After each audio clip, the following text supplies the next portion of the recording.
राधे राधे दोस्तों आप सभी का आपके अपने YouTube चैनल राधे कृष्णा में बहुत बहुत स्वागत है। दोस्तों आज इस वीडियो में हम कार्तिक महात्म के 19वें अध्याय की कथा का श्रवण करेंगे। तो आइए दोस्तों वीडियो को प्रारंभ करते हैं। नारद जी कहने लगे कि हे राजन, अब मैं भगवान के मंदिर में दीपदान तथा मार्जन झाड़ू लगाने का वह महात्म सुनाता हूँ जो किसी समय मुझे ब्रह्मा जी ने बताया था।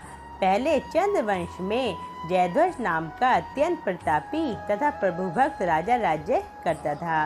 वह नित्य व्रती भगवान के मंदिर में जाकर स्वयं मार्जन करता तथा दीप जलाता था। एक दिन वितिहोत्र नामक राजपुरोहित स्वयं राजा को यह क्रिया करते हुए देखकर विस्मय से पूछने लगे कि हे राजन, भगवान को प्रसन्न करने के लिए और भी अनेक भक्तियुक्त कार्य हैं, फिर मंदिर में मार्जन तथा दीपक जलाने में आपकी इतनी अधिक श्रद्धा क्यों है? इसका क्या कारण है? तब हाथ जोड़कर अत्यंत विनय भाव से राजा ने कहा, महाराज, इस संबंध में मेरे पूर्वजन्म का एक अत्यंत विस्मयकारी इतिहास है जो भागवत कृपा से मुझे इस जन्म में भी स्मरण है। सतयुग के सर्वोच्च मनवांतर में वेदांगनाओं को जानने वाला एक ब्राह्मण था जो अत्यंत विद्वान होने पर भी खोटे कर्मों में लिप्त रहता था। इन खोटे कर्मों के कारण उसके बंधु बांधवों ने उसका परित्याग कर दिया था। एक दिन भूख प्यास से अत्यंत दुखित हो वह घूमता फिरता नर्मदा नदी के तट पर जा पहुंचा और वहां पर उसने अपने प्राण त्याग दिए। उसकी स्त्री भी व्यभिचारिणी थी, अतः उसके बंधुओं ने उसे भी घर से निकाल दिया। उसी के गर्भ से अत्यंत पापी मैं उत्पन्न हुआ। उस जन्म में मेरा नाम दंडकेतु था। स्त्री तथा द्रव्य के लिए मैंने गो, पशु तथा अनेक मनुष्यों की हत्याएं की। एक रात्रि किसी दूसरे की स्त्री के साथ भोग करने की इच्छा से मैं एक सूने देवालय मंदिर में गया। वहां जाकर वस्त्र से स्थान साफ किया, फिर दीपक जलाया। इतने में ही इस सूने मंदिर में दीपक जलता देख ग्राम रक्षक वहां आ गए और मुझे चोर या डाकू समझकर उन्होंने लाठियों से प्रहार किया, जिससे मेरी मृत्यु हो गई। प्राण निकलते ही भगवान के दूत वहां आ गए और मुझे सुंदर विमान पर बैठलाकर वैकुंठ को ले गए। कार्तिक के महीने में भगवान के मंदिर में झाड़ू लगाने तथा दीप जलाने से मुझे इतना फल मिला कि कई कल तक स्वर्ग के सुख भोग अब मैं चंद्रवंश में जन्म लिया है। यदि श्रद्धा भक्ति पूर्वक यही क्रिया कार्तिक के महीने में की जाए तो उसके पुण्य का कहना ही क्या है, अर्थात अनंत फल प्राप्त होता है। नारद जी ने कहा, हे राजा पृथु, अब दूसरे के दीपक जलाने का महत्व सुनो। मनु के वंश में रैवत नामक राजा का भद्र बुद्धि नामक वाला एक पुत्र था। फिर उसके यहाँ सुदर्शन नाम का अत्यंत पराक्रमी पुत्र उत्पन्न हुआ।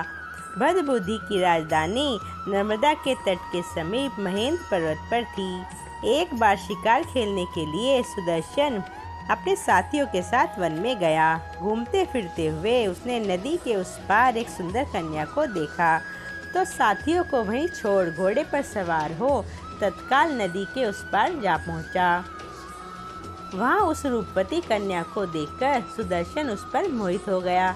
कन्या भी शोभा से युक्त उस बलशाली वीर पुरुष को देखकर लज्जा को प्राप्त हुई। तत्पश्चात सुदर्शन के पूछने पर उस कन्या ने बतलाया कि वह गौड़ राजा की पुत्री है और उसका नाम मदन लालसा है। अपनी सखियों के साथ कीड़ा करने के लिए वह यहाँ पर आई है। उसके बाद स्वस्थता पूर्वक उन दोनों ने गंधर्व रीति से वहीं पर अपना विवाह कर लिया और कुछ समय तक वहीं नर्मदा नदी के तट पर विहार करते रहे। फिर अपने घर पर जाकर आनंद पूर्वक रहने लगे। कुछ समय बाद राजा भद्र बुद्धि अपने पुत्र सुदर्शन को राज्य सौंपकर स्वयं वन में चला गया। सुदर्शन बड़ी कुशलता पूर्वक राजकाज चलाने लगा। रानी मदन लालसा सदा अपने पति को विष्णु भगवान की पूजा का उपदेश दिया करती थी। इस प्रकार राजा रानी दोनों ही भगवान के अत्यंत भक्त बन गए। उन्होंने भगवान का एक स्वर्ण मंदिर बनवाया।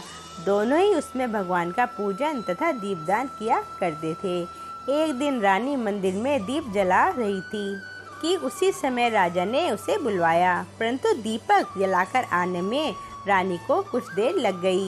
इस पर राजा सुदर्शन ने क्रोध वेश में आकर रानी से कहा कि तुम तो कहती थी कि पति ही स्त्री का देवता है, फिर दीपदान में इतनी देर लगाकर तुमने मेरा अनादर क्यों किया?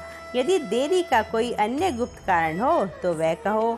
तब सती साध्वी मदन लाल सा अत्यंत स्नेहयुक्त वचनों से बोली, हे महाराज, मैं दीपदान का महत्व आपको बताती हूँ। अब आप ध्यानपूर्वक मेरा चरित्र सुनिए। पिछले जन्म में अन्न ग्रहण करने वाली मैं चुईया थी। एक दिन गोदावरी के तट पर भगवान के मंदिर में रात्रि को जलता हुआ दीपक बत्ती छोटी होने से बुझने लगा। मैंने बत्ती को लोभ से पकड़कर उठाया। उस समय दीपक तो जल गया, साथ ही मेरा मुंह भी जल गया। इससे मैं मृत्यु को प्राप्त हुई, परंतु क्योंकि रात के समय भगवान का दीपक प्रज्वलित कर दिया था, इस कारण मैंने ये सुंदर रूप पाया और आपकी रानी बनी। यदि कोई श्रद्धा पूर्वक भगवान के मंदिर में दीपदान करता है तो उसके फल का कहना ही क्या है। अपनी रानी के मुख से यह वचन सुनकर राजा सुदर्शन ने आजीवन कार्तिक मास का व्रत करके भगवान के मंदिर में दीपदान किया और अंत में वैकुंठ को प्राप्त हुआ। इति श्री कार्तिक महात्म का 19वां अध्याय संपूर्ण। दोस्तों, अगर आपको मेरी कथा पसंद आई हो तो प्लीज़ चैनल को like, share and subscribe. Radhe Radhe दोस्तों।